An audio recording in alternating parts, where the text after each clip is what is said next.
సంపత్కరాణి సకలేంద్రియనందనాని సామ్రాజ్యదాన వినిరతాని సరోరుహాక్షి త్వద్వందనాని దురితాహరణోద్యతాని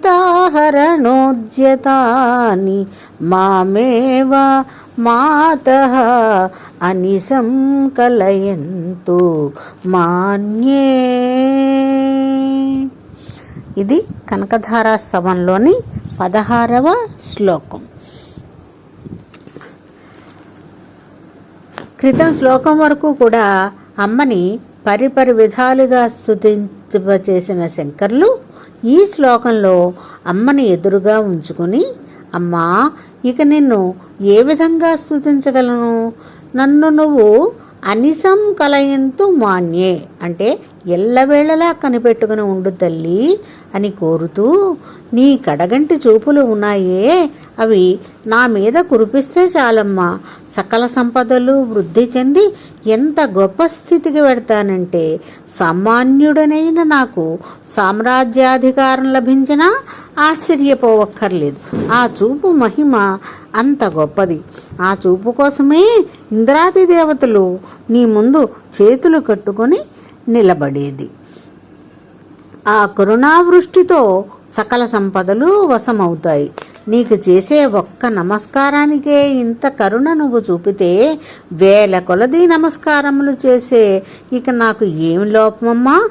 సరోరుహాక్షి అంటే పద్మముల వంటి కన్నులతో, ఇంత పెద్ద పెద్ద కన్నులతో నన్ను ఎల్లవేళలా కనిపెట్టుకుని ఉండు తల్లి అని శంకరుడు కోరడంలో ఒక మాతృత్వపు శోభ చూపుతున్నారు.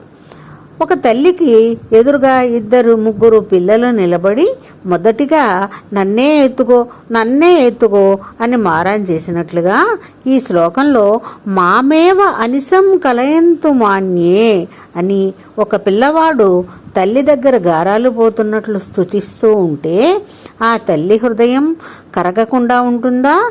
5 ఏళ్ల పసిబాలుడు ఒక పేదరాలి కోసం ఇంత తపన పడితే ఆ తల్లి వైకుంఠం దిగిరాదా?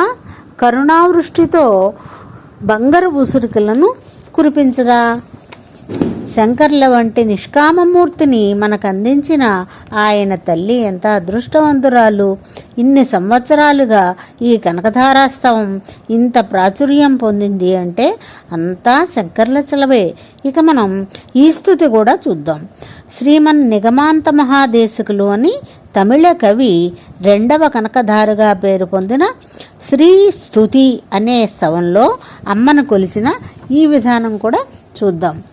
ఆవిర్భావః కలస జలధౌ అధ్వరే వాపి యస్యాః స్థానం యస్యాః సరసిజవనం విష్ణువక్షస్థలం వా భూమా యస్యాః భువనమఖిలం దేవి దివ్యం పదం వా స్తోక ప్రజ్ఞైరనవధిక గుణాస్తూయసే సా కథం త్వం.